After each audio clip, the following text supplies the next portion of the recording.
There's no doubt you're in deep. I love Scorpio people. I love people with Scorpio Sun, Scorpio Moon, Scorpio Stellium, Scorpio Rising. I love you. And all of us have Scorpio in our charts. Everybody has a piece of them that's scorpionic. So I'm going to talk about Scorpio here. I'm not going to reveal all the secrets because I don't want Scorpios to be mad at me. I'm going to keep that enigma, okay? But I want to explain a little bit the differences between what a Scorpio Sun is versus Scorpio Moon versus Scorpio Stellium versus Scorpio Rising or Ascendant. And then we're going to use some examples from history, from modern celebrities and stuff like that to sort of pinpoint what it means and to try to understand it a little bit more. Scorpio Sun. Now those are the deep divers of the Zodiac. Anybody that was born during Scorpio season, that sign is all about diving beneath the surface and uncovering hidden truths, hidden treasures. That's the main purpose. That's the foundation. It really depends on where their Mars is, and it depends on what their ascendant is how you're going to see it. Because a lot of times with a Scorpio person, you don't even see it if it's Scorpio Sun. If you have a different rising sign or wherever Mars is, that might be a little bit more of what you see. But it's hard to ignore their passion. They're determined. They're very loyal. They also have some sort of magnetism that draws people in, and they have a desire for information and transformation and evolving. Like a lot of times it's a deep underlying passion for psychology, to understand the way things work, and not surface level at all, really deep in their core. But some of the downsides of a Scorpio Sun, possessive sometimes, possessive tendencies, not forgive. They may forgive, but not forget. They don't forget being betrayed. The journey is around exploring depths and complexities of life and human relationships. A person from history that we can look at with not only a Scorpio Sun, but she ended up having a pretty big stellium as well, is Marie Curie. She was born on November 17th, 1867. So she embodies that desire of the Scorpio Sun to dig into the unknown and uncover the unseen, like literally. She did groundbreaking research. She discovered radium and polonium, and she transformed understanding of atomic science. She just was relentless in her desire to know things, her knowledge, and she was fearless about diving into the mystery and the realms of the scientific world and put herself at risk for those secrets. But she went for it, man. That's a real deep Scorpio. Okay, so what's the difference between a Scorpio Sun and a Scorpio Rising? The Scorpio Rising ascendant is a placement that comes across to others, the very first impression, how they present themselves in the world is scorpionic. So if you ever met somebody that has an intensity, an enigma, mystery that draws you in, you're not quite sure why, that's probably a Scorpio energy that you're feeling, a Scorpio rising energy. Oftentimes Scorpio rising people are more private. They really don't want to do small talk. They want to just go deep or go home. What's the point if it's going to be surfacey? And that can be intimidating. It can be off-putting. It can be captivating. Lots of different ways it can come across. Now, the key here again is, where is Mars? Mars is the ruler. You have to locate where Mars is, and then you get a whole new view on what that kind of Scorpio rising person is like, right? It's going to be completely different if somebody's Scorpio rising and Mars is in, let's say, Pisces versus a Mars in Capricorn in the third house. Is going to be completely different. So let's look at a person. Let's see. This is Friedrich Nietzsche. He was a Scorpio rising. He was born October 15th, 1844. He had a very intense personality. In Human All Too Human, he talks about human psychology, ethics, the nature of truth, and exploring that. This work really has a lot of his skepticism in it towards traditional values, and it's encouraging a more rational approach to understanding humanity. That's a real Scorpio thing to understand. I want to understand the depth of humanity. People with Scorpio rising often do come off as complex, emotionally, a little bit mysterious, and that's very true for Nietzsche. It's very mysterious to me, and it always will be, what was going on with his mustache.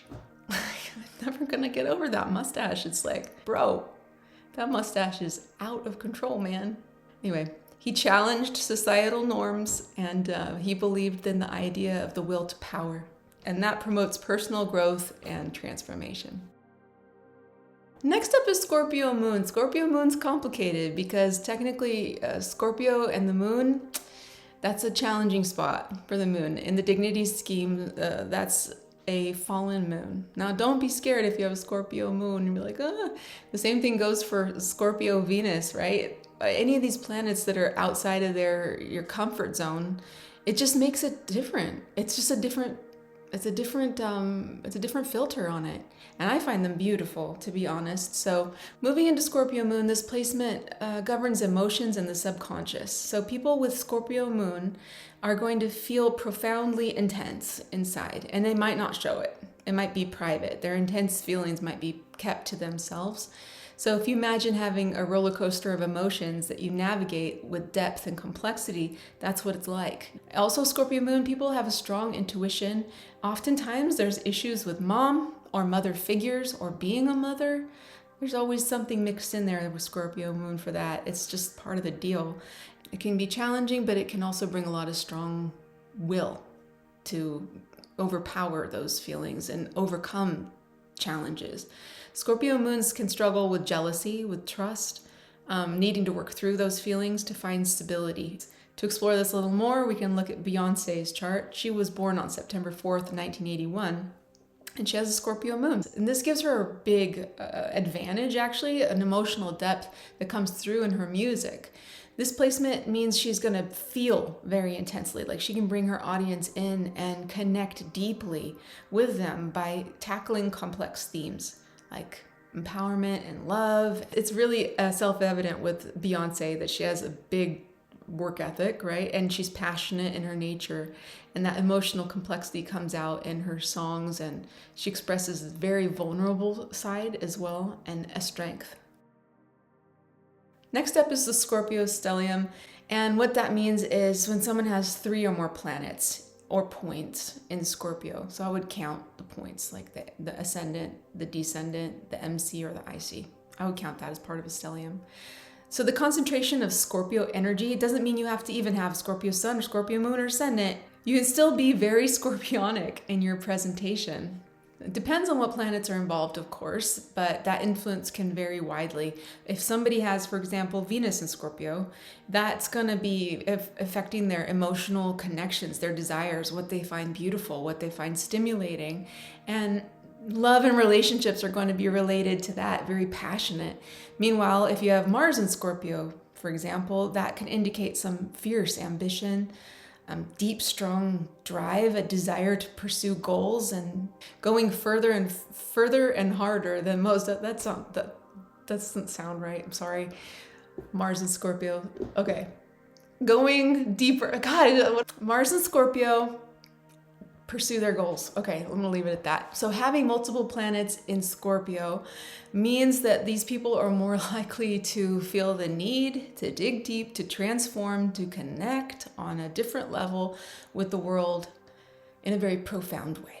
For Scorpio Stellium, we kind of hit the jackpot because I found an artist that has Sun, Moon, Rising, Jupiter, Mercury, all in Scorpio. It's artist Georgia O'Keeffe. She was born November 15th, 1887, and her work is really famous for her scorpionic energy. That intensity comes through in her pioneering of this work that she did. She used her perspective to create iconic pieces that invite viewers in. They suck them and magnetize people in to explore deeper emotions and the human experience. One of her most famous works is called Black Iris. It's painted in 1926, and this piece features a close-up view of an iris flower, which is rendered in her signature style. Very bold. It's dark, rich colors, flowing shapes.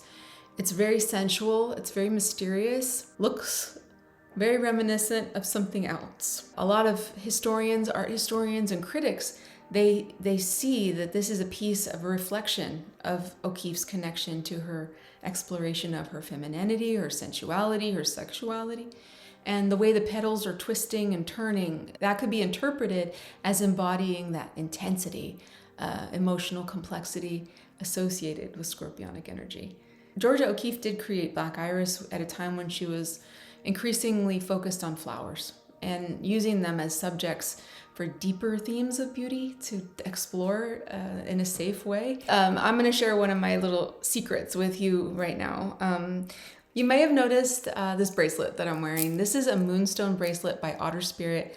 I was given an opportunity to review their products, and if I liked them, I agreed that I would tell you about them. So I did like them. I get quite a few offers to do stuff like this, and I really barely ever do it. But Otter Spirit has AAA grade stones, gems, and they're gorgeous. Not only that, they have Zodiac connections, and that's why I really liked them, because each one has a mantra, each one has a connection to a chakra and to zodiac signs. So the moonstone, for example, the mantra is, I'm guided by grace. And that's so important to give, not only to others, but to ourselves. So the moonstone reminds me to have grace with others and myself. And when I'm wearing this, it's on top of mine. It's in my face, it's on my wrist, I'm thinking about it. The moonstone is a guiding light stone, and it's ethereal energy. It brings that feeling of the moon. When you see the moon and you're like, wow, look at that. That's how I feel when I'm wearing this. It kind of brings that energy into me. So if you want to know more about Otter Spirit and get a discount on the already very reasonable prices, if there's something that's interesting to you, it's in the description below. So thanks for letting me share that with you. Scorpio Sun, Scorpio Rising, Scorpio Moon, Scorpio Stellium all bring unique flavors to the table.